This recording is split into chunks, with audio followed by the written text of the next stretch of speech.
With that said, let's go ahead and kind of jump right into it. So, like I mentioned beforehand, Reviewr is very fortunate to work with, thousands and thousands of organizations. We do thousands of grants every single year. I used to say there's really no right or wrong way to kind of run a grant. I've learned very quickly that there are, wrong ways to run them. There's also a lot of right ways to run them. And that's kind of where Reviewr comes into place, taking a decade plus of experience, looking at what's worked really well, maybe what hasn't worked really well, and building a software solution that really does provide you guys the tools to run a grant program from end to end. So like the entire life cycle from submission to decision to ongoing impact reporting. And then with the platform, obviously, proven modules and tools and workflows just based off of, what we've seen other people do very successfully. And so the reason why I bring that up is a lot of groups that use Reviewr don't want to recreate the wheel, right? They want to launch a grant or they want to kind of visualize the platform. And they start with what I call templates. And so these aren't like, catch-all templates. They're kind of proven playbooks that, organizations will deploy, and they start to modify them and customize them and make them their own, right? There's a lot of organizations that enter the system and they build out their entire grant making from scratch. It's hyper custom and unique. That's great. Others actually say, hey, these templates are really, really good. Why don't we just, use a proven model from, email automations and notifications to impact reporting and run with the program. So I just want to kind of preface that when you work with Reviewr, you get kind of two things. You get both the software solution itself, and then from an onboarding consultative approach, kind of looking at like, what are your goals? What are you trying to accomplish? Like, what is the process you have currently in place? And then letting our team kind of help inject, like, what are some of those best practices, as well as, what features and tools that we have that, if we had 100 features, one or two of them might seem small at the grand scheme of things. But if those one or two features are hyper specific to you guys, are going to provide a tremendous amount of value. So helping you kind of unpack like what levers and what modules to use. So jumping into the system, what I'll tell you is the vast majority of the organizations that we work with use their main kind of corporate sites or their foundation websites as the main hub for marketing and information gathering about the grant. So dates and deadlines, eligibility criteria, all these elements. They use their main websites. You guys have strong branding, strong content control. Like, you should leverage your presence. And then when they're ready to go live, they link over from their web presence to Reviewr. That's kind of what we're looking at here. So to kind of set the stage here just a little bit, Reviewr is very profile centric. I think that's an absolutely critical element to grant making. Again, it doesn't really matter the type of grants that you're offering. It could be individual grants, organizational grants, disaster recovery. At the end of the day, there's a lot of moving parts into grant operations. You've got the grantees themselves, which could be individuals or organizations. They might be collaborative, right? So you might have an organization submitting a grant application, but they've got 4 or 5 people working in conjunction together. You've got their information, right? So it's a combination of, their organizations, their grant applications, their proposals, their projects, their budgets, and then supporting documents, which could be, EIN numbers, it could be foundation verification files, a wide variety of uploaded documents. And then on top of that, you've got more operational related tasks. So communication back and forth. If it's a multi-phase program, ideally speaking, there's a formal judging review selection process, right, to help justify who the grant recipients are going to be. And then, of course, all the ongoing impact reporting, which is a broad term. They could start, day number one, which would be like your fund disbursement forms and proof of submission, down to like 3 years from now, having people submit, measurable grant impact reports, helping you guys justify the ROI that your grant making is having on them. So long-winded, but long story. The idea is to take every single element that goes into grant operations and centralize them into one spot. So that's why these profiles are extremely important. I think just taking another step back, traditionally speaking, a lot of grant making is done with disconnected tools. So some of them are still very, manual PDF, download, export, send it to you guys via email. Others will spin up like a built-in web form, Jotform, SurveyMonkey, these online form systems. But then what happens is that you're left kind of downloading and exporting and like basically recompiling these grant packets that then you have to ship off to the review team who sends you back all the results in spreadsheets. So those profiles are really important to elevate the grantee's experience, but also it sets the stage for all the other systematic things that we're going to kind of get into here today. So this is a relatively simple example. It's an organizational grant. What is cool about this example is they do a lot of impact reporting. Specifically, every single grantee has to come back once per month for over 4 years and do an update or an impact report. So we'll look at what some of that looks like. But basically, the grantee comes into the system, they kind of create their account. and then it drops them into the grant application. So really from here on out, the entire submission workflow or experience, I use that term quite a bit, is completely configurable. So whatever data you want to collect from them, you certainly can. Very common workflow, for example, might be an LOI, where they come in and submit basic information about their grant request. Maybe you have an internal process where you review them, you vet through them, you decide who you want to release to the full proposal or the full project submission, and then they come back in, they fill out the rest of it, right? And it merges it all together. In this example, there is no LOI. The grantees themselves submit the entire kind of proposal up front. So again, the platform is highly configurable down to these kind of unique nuances that we often see. At the end of the day, though, there's kind of two main goals that we're trying to accomplish here. Number one is that there's essential information that you have to capture from the grantees, right? You need that information to make a selection of who you're going to fund. With that said, we have to do so in the absolute lowest barrier way as humanly possible. So they can save and log out, they can come back later, mobile responsiveness, ADA compliance, all relatively small things that incrementally add up to be the proper experience that is a reflection of you guys as an organization, the modern needs of the modern applicants, et cetera. So in this example, applicant comes in. The first thing that we're doing here is we're collecting a bunch of information about basically who they are as an organization. Again, I don't want to get too bogged down today into the forms. Again, if you can dream it up, our submission workflows can power it. One really powerful feature we have in Reviewr that I do want to introduce is an automated eligibility track or check. As well as a program matching system. So again, this may not be relevant to everybody, but for those that it is relevant for, it's going to be an absolute game changer for you. The idea is if you offer multiple different grants, or maybe it's just one grant that has very hyper specific eligibility that you have, right? You have to be a nonprofit, you have to be in Lincoln, Nebraska, you have to use the grant funding for XYZ, things like that. We don't want to waste an applicant's time applying if they're just not eligible. We also don't want to waste your team's time vetting through a bunch of ineligible submissions. This also becomes really popular and powerful if you've got multiple different funding streams or multiple different grants. Each one of them may actually have its very own unique criteria. And as an applicant, people rush through the process, they don't read. They may go to one grant thinking that they're applying for another, and then just to find out that they weren't eligible, right? And never even got a fair chance or an opportunity. So this powerful tool does a couple different things. Number one is that we in Reviewr will load in kind of all of the different grants that you have, and for each one of them, all the specific eligibility criteria or requirements. And then we basically ask the applicants a series of questions. Now, in this example, they're very simple yeses and nos. They can be far more complex. But the idea behind this is behind the scenes, we're basically building a grantee persona. And we use that persona to then compare against both the eligibility and the different grants that you have. And then the system can leverage a lot of logic because the goal is to provide a personalized experience that basically says, hey, you're eligible, you can proceed on, or no, you're not eligible, you can't proceed. Or what's more powerful is if you offer, say, 9 different grants, the system can then say, hey, not only are you eligible, but of the 9 grants that we offer, these are the 3 that you're actually eligible for. Again, this is kind of a game changer for a lot of organizations because they offer so many grants that live in so many different places that you have now one single entry point for all of your funding initiatives, and we're helping align the opportunity to the grantee because at the end of the day we want to see them be successful. We want to change their lives and provide as much impact as we can.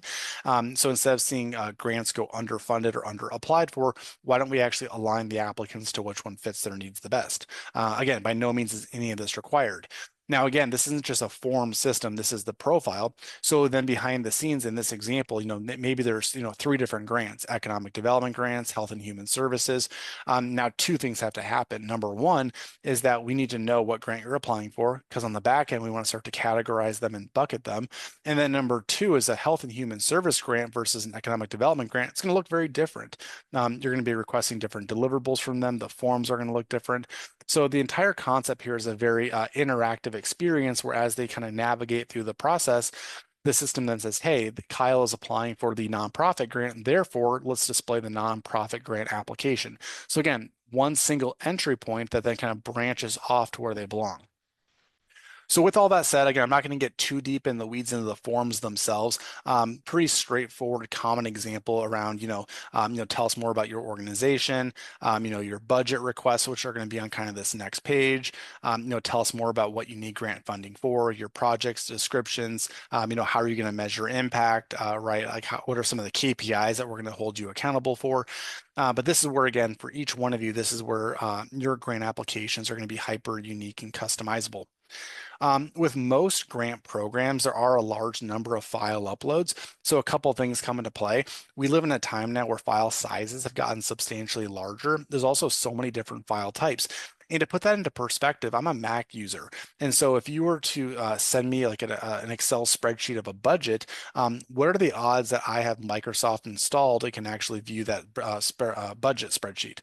It's going to open it up within pages, right? What if I'm part of your grant review committee? And I'm doing this at 10:30 at night on my couch when my kids go to sleep on my tablet, right? I physically cannot even open up a spreadsheet.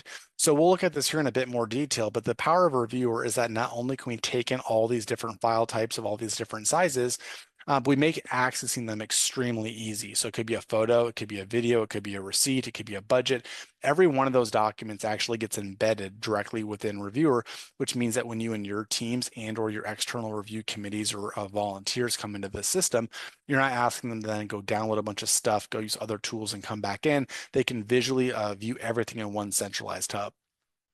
One thing I'm not going to get too deep into the weeds into today is going to be references. So it's a growing trend in grant operations to get like third-party testimonials or support letters about the project. At a very high level, Reviewr is not just used for grants. We do awards, scholarships, grants, fellowships, board nominations, volunteer committee apps, conference call for abstracts. And so this feature in itself is overarching, very powerful.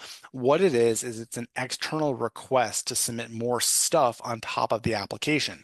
So in this example, if we had like a letter of recommendation or a letter of support, your grantees can actually put in the name and email of who's going to be submitting that. It can then trigger an email notification to them saying, hey, Paul, you've been asked to write a letter of recommendation on behalf of Kyle and his organization.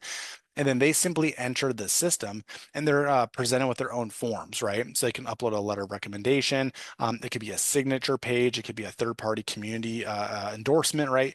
But the idea is they can upload documents, they can fill out forms. And the beauty of this is that once it gets submitted, it gets sent back automatically to the applicant profile. So I just want to make sure I kind of got that out of the way here today that, there's a lot of triggers and automations. At the end of the day, what we're trying to do is build these comprehensive grant packs that give you guys the data that you need to make the most informed decisions, while at the same time making it as low barrier as humanly possible for everybody involved within the process. So with all that said, as these grant applications come in, you then get these built-in command centers, right? And so again, traditionally speaking, a lot of these programs are powered by multiple tools, very disconnected. You might be able to take in virtual applications, but then it turns into the game of downloading, exporting, recompiling, and spreadsheets. In Reviewr, everything stays in one hub. So you as a grant maker can come into the system and you can see in real time, dates and deadlines, recent activity, and then where are our grantees within this journey? That's an important element because at the end of the day, we want to see people be successful. It's human nature to procrastinate, right? So if you've got a grant deadline of April 1st, guess what? 70% of applicants are going to apply within that 3-day window. And so within Reviewr, you can actually see in real time how many people have started and finished, how many people have started and more importantly, haven't finished. And you can automate reminders to them. You can put them through nurturing sequences.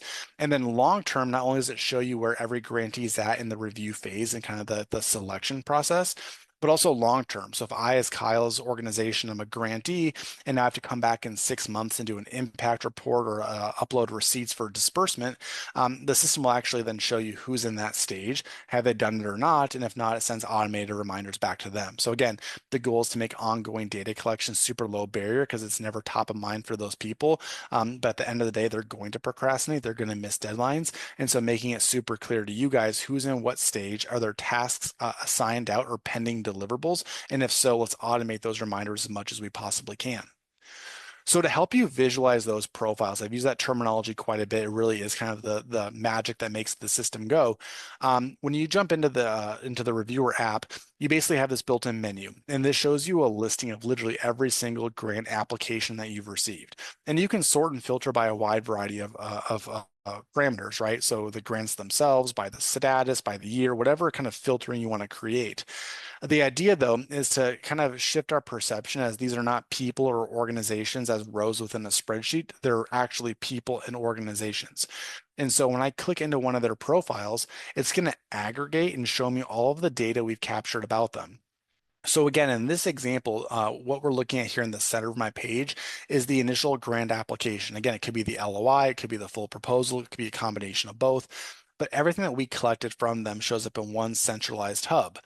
From there, I have a bunch of, I guess, tasks or tools. So for example, we have a bunch of built-in email notifications. So either automations, you can send one-to-one direct emails, you can do bulk emailing. We also have in the system a built-in direct messaging function. So maybe you want to reach out to a particular grantee and say, hey, we want you to expand more on this, or we need you to update this. You can log that note in Reviewr, notify them. It brings them back in. They can review the message, they can respond back, and then they can take action on it. We also live in this really kind of terrible time where like phishing attacks are a real thing. And there's a lot of compromised emails out there, and they're just waiting for that email notification to say, congratulations, you've been awarded, right? So it's a way for you to also transmit safe, secure messaging. The system would notify them saying, hey, there's communication pending, but the body of the message doesn't have the grant amount and all that type of stuff, right? That would kind of trigger a potential hack. It does, though, again, bring it back into the system to view that messaging that you have. There's also a powerful internal note-taking tool. So it's used for a very different purpose. The idea behind this is that your team, as you're looking at these grant applications or these profiles, can leave comments and you can leave notes that stay amongst yourselves, right? So it's very CRM functionality. It's a record keeping tool. But if you want to virtually collaborate with your staff or your review team, you can leave notes. You can kind of share it with them if you'd like to. They can respond back and it gets logged on the applicant profile, but they as a grantee would never actually see those notes or that communication as it's going on. So I mentioned beforehand that the file uploads in Reviewr are pretty complex. You can have a wide variety of deliverables. So in this example here, I've got financial audits, I got expenses, I got budgets, I've got project updates. The goal here is to help you and your team avoid having to download every single one of these, go open them up in other tools. So if I just press view, it simply embeds that deliverable directly in front of me. So again, thinking bigger picture, if your team of reviewers or the people who are helping you go through the grant selection process are volunteers, we're basically lowering their time on task by probably 50% because they're not getting bogged down in file management. They just simply click on the submission, boom, I have my submission form, I've got my file uploads, I got my communication, all in one centralized place. I also want to kind of go back a page here. One of the newer releases that we have here at Reviewr leverages AI, and it uses AI to help create comprehensive summaries of your grant applications. And so the idea behind this is by no means do we want to replace humans at all. With that said, sometimes these grant applications can get incredibly robust. You've got a long form, lots of deliverables, lots of file uploads. And as a review team, we may not need all that information up front. So a lot of our clients are doing is they're using AI summaries to basically analyze their submission form and their file uploads and create a kind of a brief or a review brief about who they are as a grantee. And that often gets used in like a phase one review. So it's a way for your team to kind of come in, not get bogged down spending 20 minutes reading every single attachment, reading the entire form. They can just view the summaries and say, hey, is this a good fit for what we're looking for? Yes or no. And then those that get marked as a yes can then kind of get deeper into the process, read the entire application, analyze the budgets, etc. The other way it's commonly used is a call-out engine. So a lot of people consider, summaries as a condensed version of the form, which it certainly could be. However, there's a lot of really powerful data being submitted, and it's human nature to potentially just miss things, right? So the idea is you can kind of load into the AI prompt like all of the criteria that you're looking for, like what makes up a good grantee, what are your eligibility criteria, and like what are key details we don't want humans to miss. And then we leverage AI to basically analyze their profile, pull it out, and then call it out for your team. So what a lot of our clients have started to do is they basically say, hey, we've got 6 criteria that we're looking for in a grantee. The problem is criteria 1 might be living in 4 or 5 different places. So we can restructure the form by basically using AI to say, hey, go find all the data we've collected that correspond to criteria 1, and then put it into a section called criteria 1 information, right? And so when your team is going through a review process, they side by side have the form and the scorecard. And instead of trying to navigate the submissions and navigate the file uploads, everything they need for criteria 1 lives in a block. Then they move on to criteria 2. So very, very powerful tool there. I am going to come back to some of the impact reporting. What you will see here, though, is under the section called supplemental forms. It's all of the additional, exactly what it sounds like, supplemental deliverables to the grantee. So as you can see, I literally have a line item of impact reports that were submitted once per month for 4.5 years. So I'll come back to this here in just a minute. So great, we have a very modern, low barrier grant application process. We made it super simple for them. We're leveraging eligibility checks and auto matching. You guys as admins have these built-in dashboards and these command centers. You can view the information, you can automate communication, you can generate reports. The third and final piece to this puzzle, or I guess the third of four pieces to this puzzle, is the review and selection. So at the end of the day, like we're looking at changing people's lives, right? Like we're gonna either decide who gets funding or who doesn't. So before a team can kind of come in and go through a review, judging, scoring process, we first have to pair them up. So what we're looking at here is our pairing system, and it's a very powerful tool. It's a very robust, however, it's quite simple. And what we basically have here is a concept called buckets that do three things. Number one is it helps you categorize your submissions. So in this example, I've got, 6 or 7 different grants, one called youth and education, one for economic development, and one for health. When an applicant applies, the system can kind of route their grant application into the corresponding bucket that matches the grant, right? And just because it routes it for you doesn't mean it's there permanently. You can move people around, you can shuffle this up, you can reassign. The other thing it does is it controls progression. So say, for example, under youth and education, maybe there were 200 grant applications that we received. We can't go from 200 to 5, right? If you're going to fund 5 organizations, maybe we have to have a second or a third phase of review. So nested within there, you might have phase 1 review, phase 2 review, final selection. And then the third thing it does is it has a pairing system where you can actually take individual team members, either internally or externally, and then assigning them out to the grant applicants themselves for review and scoring. So where I'm kind of going at here is there's a lot of ways that you can kind of set this up. In this example, we actually have dedicated committees or team by bucket. So whenever Simon, Sammy, and Randy come into Reviewr, they physically only see the submissions in youth and education. When Randy, Sammy, and Judge Judy come in, they only see the economic development one. So what we're basically doing is we're trying to avoid volunteer fatigue by saying, hey, go look at every single grantee, although you certainly can. What we're instead doing is kind of creating these little committees or these little pods of people in charge of subsets of the applications that you received. If your team reviews every single grant application, that's great. You just put them into all the different buckets. Another thing that is very common in Reviewr, to avoid both volunteer fatigue, but also from a compliance perspective, is leveraging automation and randomization. So what we're basically looking at here is one of those buckets, and it's going to show us a listing of literally every grant applicant that we received. It also then shows us who from our team, in theory, could review them. And then if there's already kind of judging and scoring going on, it shows you on a per applicant basis, like who's been assigned to them. So what some of our clients will do is they'll say, hey, I want every grantee to be reviewed 3 times, no more, no less. Or they might say, hey, our team physically doesn't have the bandwidth to review more than 20 people apiece. So you can actually bulk select. And then once you do that, you can start to assign those out. So I could literally type in, give every submission to 10 people, or make sure my review team never reviews more than 20 applicants. And then the system can then equally and randomly take those submissions and then disperse them out. Now, once they've been dispersed, if you ever had like a conflict of interest, or if you want to do more manual pairing up of individuals, you certainly can. You can just edit that and say, okay, well, Chandler should not be reviewing Randy. Therefore, let's just uncheck Randy from Chandler's name. So it's very powerful. Another kind of growing model here, I know I love the random model. However, the downside of that is what happens if one of your committee members or reviewers doesn't fulfill their obligation. So to avoid you guys having to go through a bunch of reassignments, what you in theory could do is actually take every submission, give it to your entire review team, but then set a threshold. So again, say, hey, I want every grantee reviewed 5 times.